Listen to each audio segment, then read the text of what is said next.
지난 시간에 우리는 예수 그리스도의 승천 이후에 주님의 제자들과 여인들 그리고 예수님의 어머니 마리아의 한태에서 난 육신의 동생들이 전혀 마음을 같이하여 기도하는데 집중하는 모습을 생각을 하면서 그 장소가 마가의 다락방이보다는 하나님의 수많은 은혜와 언약이 이루어진 예루살렘 성전이었다고 하는 말씀을 이 사도행전을 기록한 누가가 이전에 기록한 사도행전의 전편이라고 하는 누가복음 마지막 장 마지막 절의 말씀을 통해서 더욱 분명하다는 사실을 증거한 바 있습니다.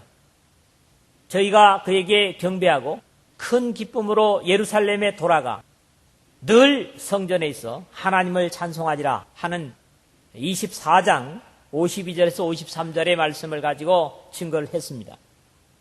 오늘 말씀은 예루살렘 성전에서 성령의 오심을 기도하면서 기다리던 제자들은 이제 하나님의 뜻을 버리고 세상을 하직한 가룟 유다의 대신으로 예로부터 내려오는 이스라엘의 전례대로 12사도의 빈자리를 채우는 일을 하는 것으로 주님의 약속을 기다리는 모습을 봅니다.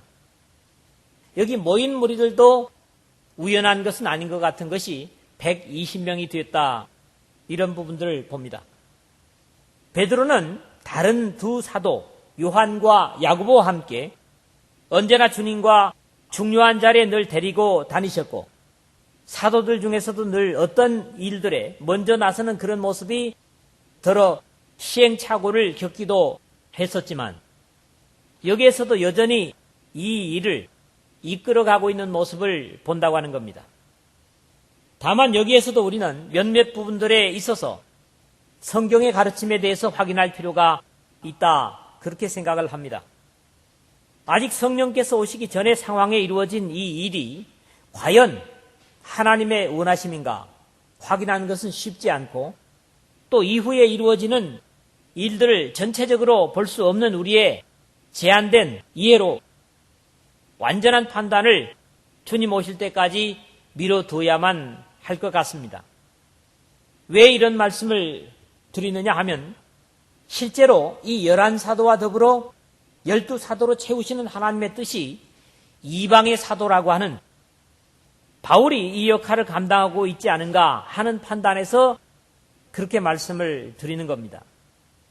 사실 이 일은 예수 그리스도께 명령받은 일도 아니고 주님께서 다만 사도와 같이 모이사 저희에게 분부하여 가라사대 예루살렘을 떠나지 말고 내게 들은 바 아버지의 약속하신 것을 기다리라. 요한은 물로 세례를 베풀었으나 너희는 몇 날이 못되어 성령으로 세례를 받으리라 하셨느니라는 사도행전 1장 4절에서 5절 성령의 오심을 기다리라는 말씀을 나머지 11사도에게 주셨기 때문입니다. 어떤 다른 것들을 하라고 명령한 부분이 없다는 거지요. 비록 제자들이 이전의 제자들은 분명히 아니었지만 그렇다고 해도 성령을 앞질러 행하는 일들은 하나님의 뜻이나 의지보다는 자신들의 판단일 가능성이 얼마든지 있기 때문입니다. 오늘 우리 역시 동일한 경계를 가져야만 한다고 믿습니다. 말씀과 성령의 가르치심이 아닌 우리 자신들의 뜻을 펼치면서 그것을 하나님의 원함으로 착각한다면 그것은 하나님의 일을 하는 것이 아니라 오히려 그 반대일 수도 있다는 데서 가져야만 할 신앙적인 자세라고 믿습니다. 앞절인 14절까지 기도하던 사람들과 오늘 본문의 상황은 전혀 다를 수 있다. 또 그렇게도 봅니다. 왜냐하면 단락이 바뀌어 있고 베드로의 말하는 것으로 볼 때 이 가룟 유다의 대신 한 사람을 뽑는 일에 참여한 사람들은 적어도 성인 남자들로 이해를 할 수가 있습니다. 예수 그리스도 당시에도 여자들이나 어린이들은 수에 두지 않았고 특히 어떤 중요한 결정에는 참여시키지 않은 것이 이스라엘의 관습이었기 때문입니다. 이제 이러한 상황들을 고려하면서 오늘의 말씀을 나누는 데 있어서 성령께서 긍휼과 은혜를 주시기를 복되신 주님의 이름으로 축원을 드립니다. 첫 번째 보고자 하는 부분은 15절에서 17절의 말씀입니다. 모인 무리의 수가 한 120명이나 되더라. 그때 베드로가 그 형제 가운데 일어서서 가로되 형제들아 성령이 다윗의 입을 의탁하사 예수 잡는 자들을 지루한 유다를 가리켜 미리 말씀하신 성경이 응하였으니 마땅하도다. 이 사람이 본래 우리 수 가운데 참여하여 이 직무의 한 부분을 맡았던 자라 그렇게 기록이 되고 있습니다. 이 부분은 앞의 내용에 연결되어 있는 부분이 아닌데다가 또 다른 목적을 가지고 모인 것이 분명합니다. 그 목적은 여기에 전체적으로 말씀하고 있는 대로 가룟 유다가 버리고 간 그 사도의 빈자리를 채우고자 하는 데 있었습니다. 베드로 사도는 형제들 가운데서 일어나서 가룟 유다에 버리고 간 역할을 대신할 사람을 하나를 세워야 한다고 부탁을 말하는데 우리 성경에서는 번역되지 않은 부분이 원문에 있습니다. 이것은 15절에 120명쯤의 형제 가운데라는 말은 남녀를 모두 포함할 수 있는 그런 표현입니다. 그러나 16절에 베드로가 말하고 있는 형제들아 라는 호칭은 남자 형제들아 라는 부름입니다. 왜 그런가 하니까 여기 형제들아라는 말이 안드레스 아델포이 이런 헬라어가 쓰여지고 있는데 안드레스라고 하는 말은 본래 아네르라고 하는 성인 남자들을 표현합니다. 그리고 아델포스라고 하는 것은 형제들을 얘기하기 때문에 성인 남자들아 엄밀하게 이야기하면 이런 표현으로 이 말씀을 우리가 이해할 수가 있습니다.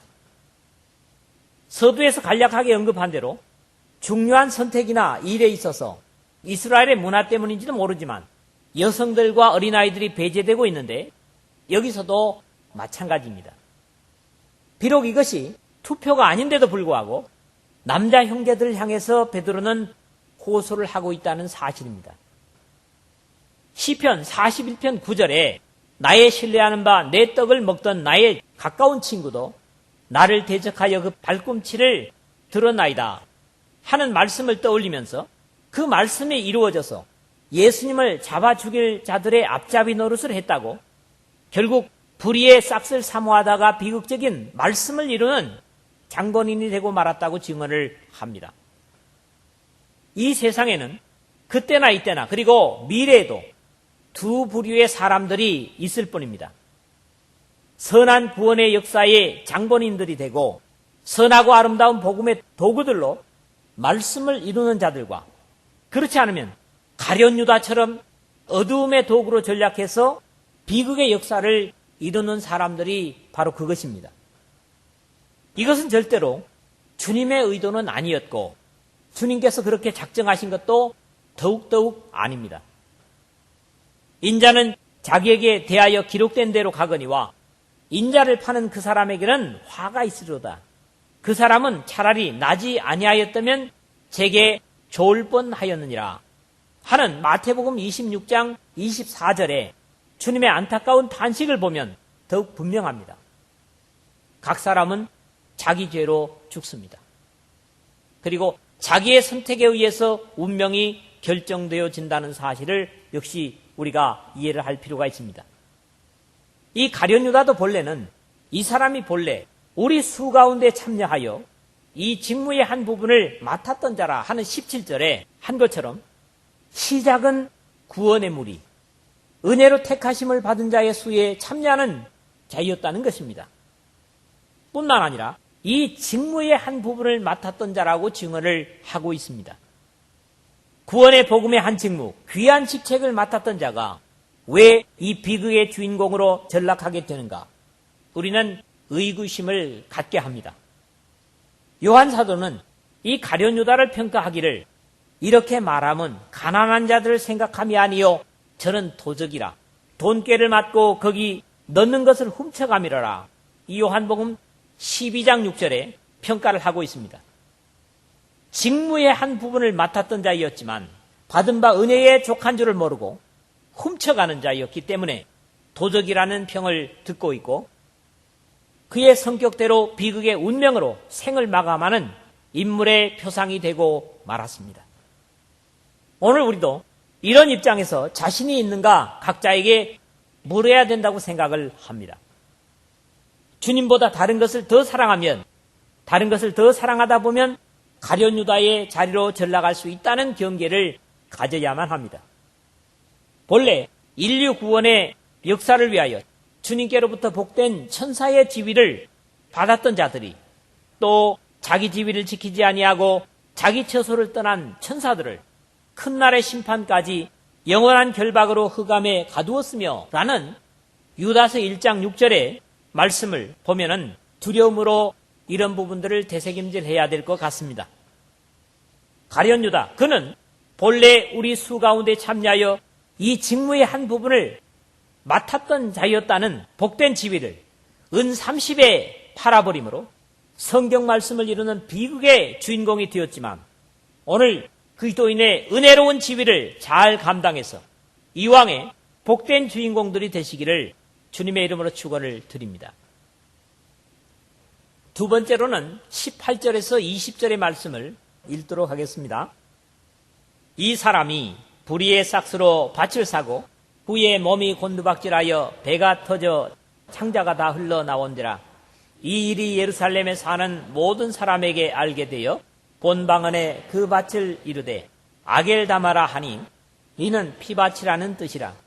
시편에 기록하였으되 그의 거처로 황폐하게 하시며 거기 거하는 자가 없게 하소서 하였고 또 일렀으되 그 직분을 타인이 취하게 하소서 하였도다 그랬습니다.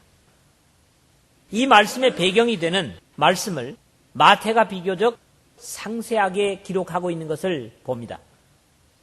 때에 예수님을 판 유다가 그의 정죄됨을 보고 스스로 뉘우쳐 그 은 30을 대제사장들과 장로들에게 도로 갖다 주며 가로되 내가 무지한 피를 팔고 죄를 범하였도다 하니 저희가 가로되 그것이 우리에게 무슨 상관이 있느냐 내가 당하라 하거늘 유다가 은을 성소에 던져놓고 물러가서 스스로 목매어 죽은지라. 대제사장들이 그 은을 거두며 가로되 이것은 핏값이라 성전고에 넣어둠이 옳지 않다 하고 의논한 후 이것으로 토기장이의 밭을 사서 나그네의 묘지를 삼았으니 그러므로 오늘날까지 그 밭을 피밭이라 일컫느니라. 이에 선자 예레미야로 하신 말씀이 이루었나니 일렀으되 저희가 그 정가된 자 곧 이스라엘 자손 중에서 정가한 자의 가격 곧 은 30을 가지고 토기장이의 밭값으로 주었으니 이는 주께서 내게 명하신 바와 같으니라 하였더라 하는 마태복음 27장 3절에서 10절 그리고 예레미야서 32장 6절에서 9절에도 참고를 하시고 특히 스가랴 11장 12절 13절에 오늘 같은 내용을 봅니다. 정당한 싹은 하나님께서 보장하신 것입니다. 일을 하고 그리고 그 수고의 대가로 받는 것은 절대로 잘못된 것이 아닙니다. 그리고 정당한 싹은 사회적으로도 의로운 것입니다. 그러나 언제나 불의한 싹이 문제입니다. 믿음으로 하나님께 순종하는 삶의 싹은 영생 곧 하나님의 유업을 받을 것이라고 성경은 약속합니다. 그러나 팔지 못할 것을 팔아먹는 것이나 가치에 맞지 않는 거래는 불의의 싹으로 지탄받을 수밖에 없습니다. 어떤 사람들은 사람들이 먹어서는 해로울 것들을 비싼 값에 파는 그런 것도 역시 불의의 싹을 사모하는 것입니다. 정당치 못한 것의 대가, 그것이 바로 불의의 싹입니다. 예수님은 팔아먹을 물건이 아니었습니다. 돈을 만들기 위해서 팔아야 될 대상이 아니었습니다. 이것은 오늘 우리에게도 같은 경계입니다.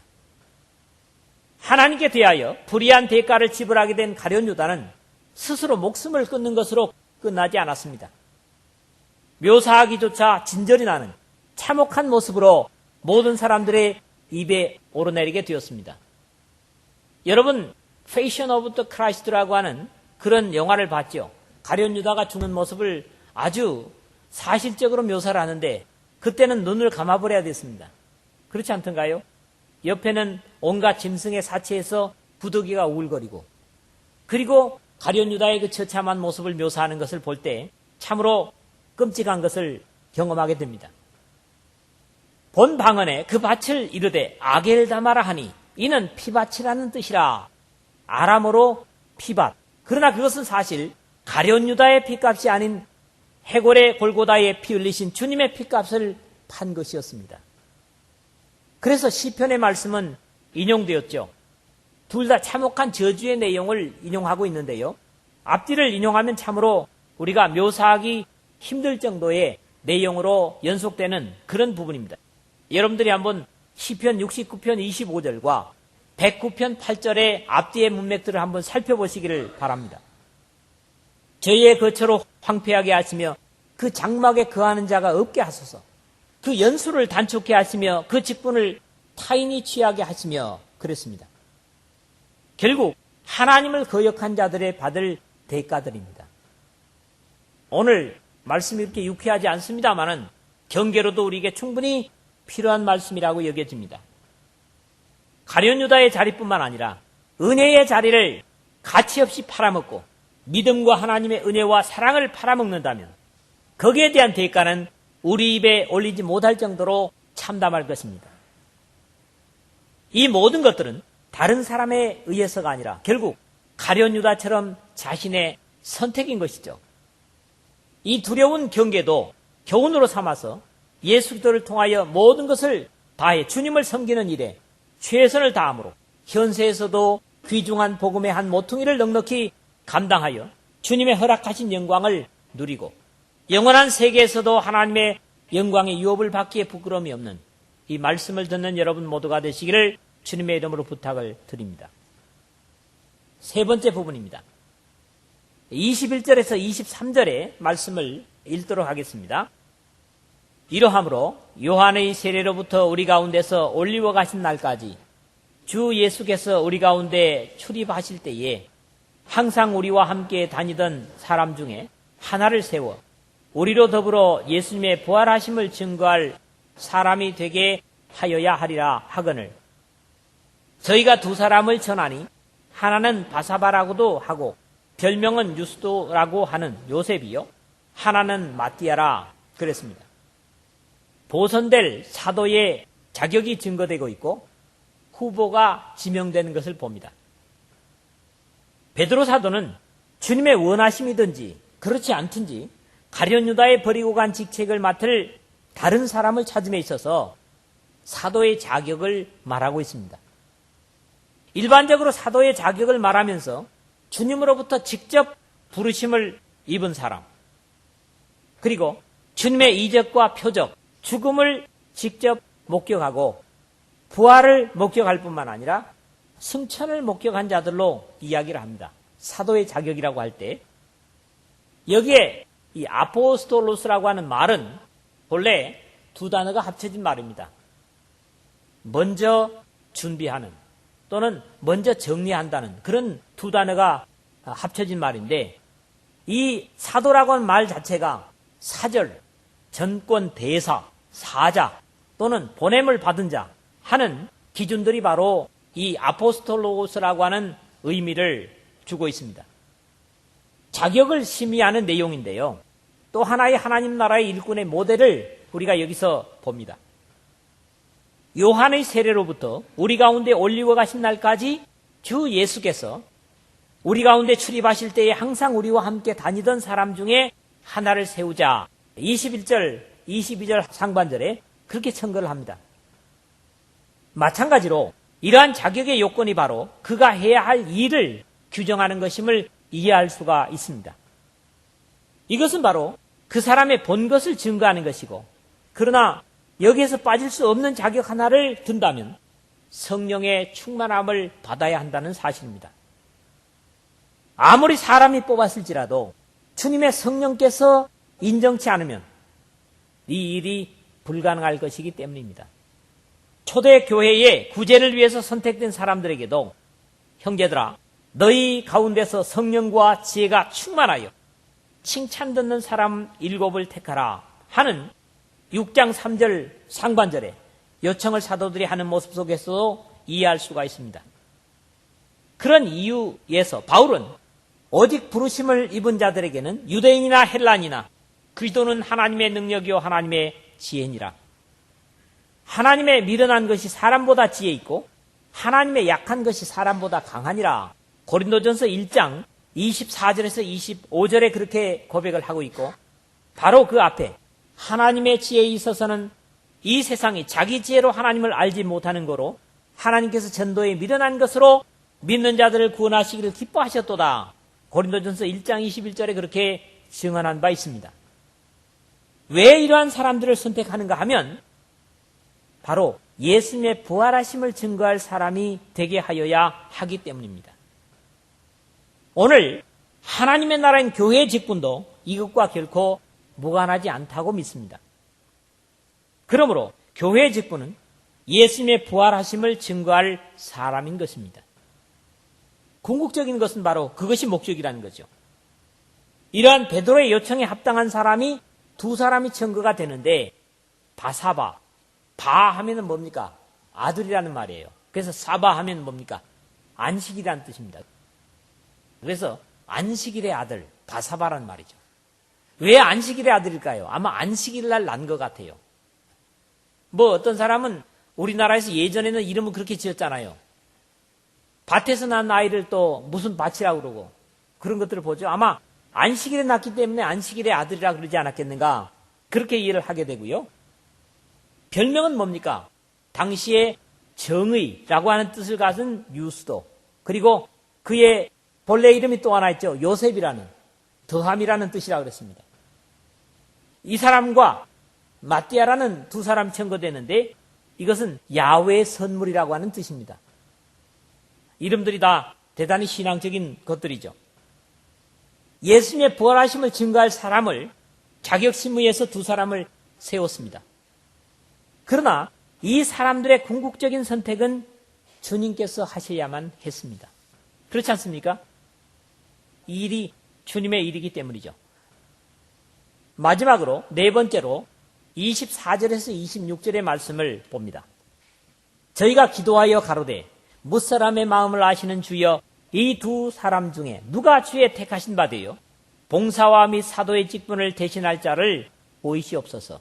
유다는 이를 버리옵고 제 것으로 갔나이다 하고 제비 뽑아 마띠아를 얻으니 저가 11사도의 수에 가입하니라 그랬습니다.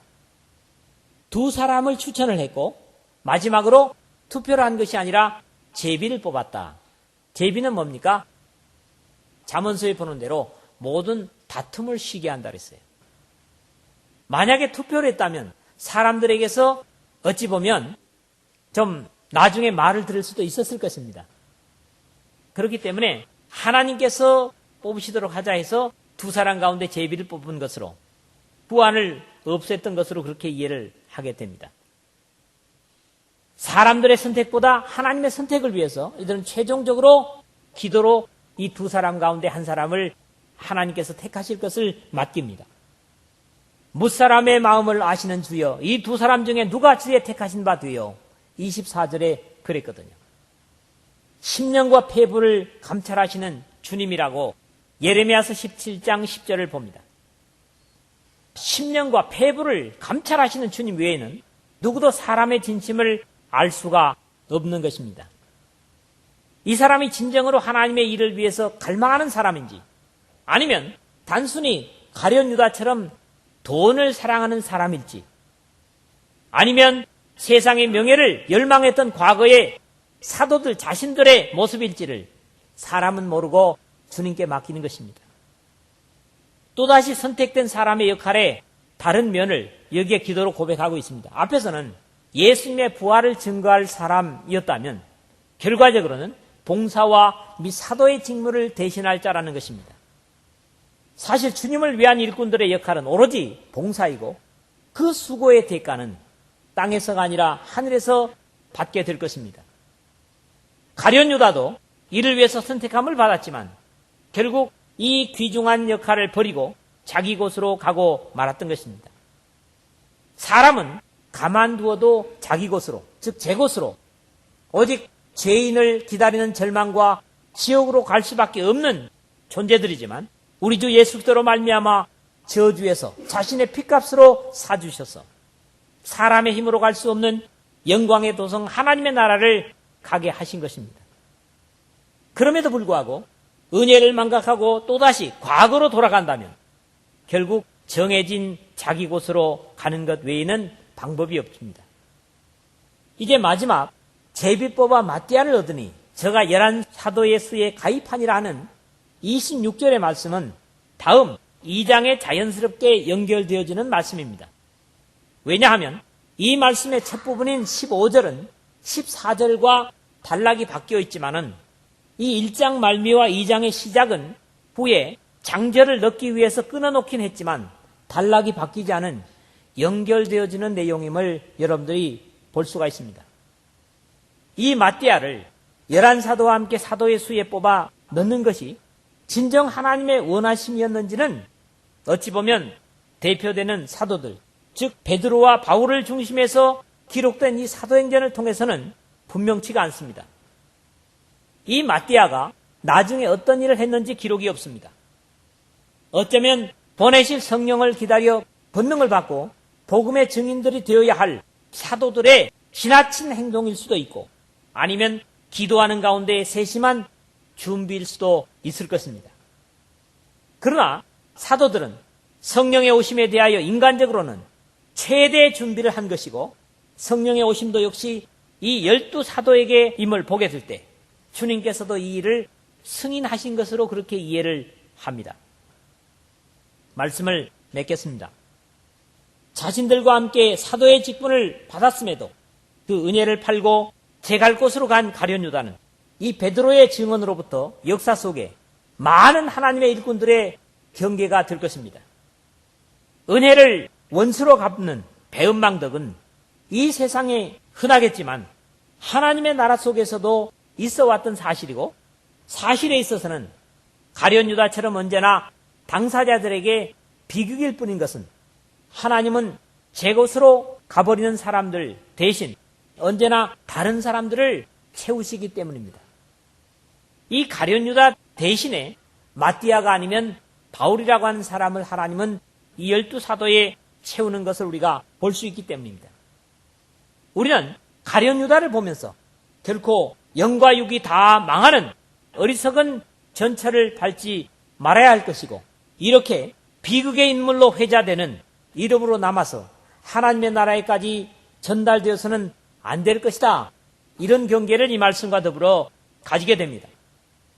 하나님 나라의 일꾼으로 선택된 사람들의 역할과 자세를 오늘 이 말씀에서 또다시 배우는 것은 하나님의 영광을 위하여 자신이 기꺼이 헌신한다면 그 주님의 영광에 참여하리라는 기대와 함께 예수님의 부활하심을 증거할 사람이 되고 비록 사도가 아닐지라도 하나님과 사람들을 위한 봉사의 직책을 잘 감당하기 위하여 자신의 욕심이나 의지를 온전히 버리고 성령의 충만함으로 일할 때 영원에까지 아름다운 이름으로 남게 될 것이다 하는 확신을 갖는 겁니다. 인간적인 서투른 모습이 어설픈 모습의 일꾼이 아니라 말씀과 성령의 도구가 되어서 주님께서 각자의 영광을 가지고 오실 날 그날까지 믿음으로 최선을 다해서 그 맡은 바 직분에 충성하여 하나님께 영광을 돌리고 아름다운 이름으로 천국에까지 남는 이 말씀을 듣는 저와 여러분 모두가 되시기를 주님의 복되신 이름으로 부탁을 드립니다.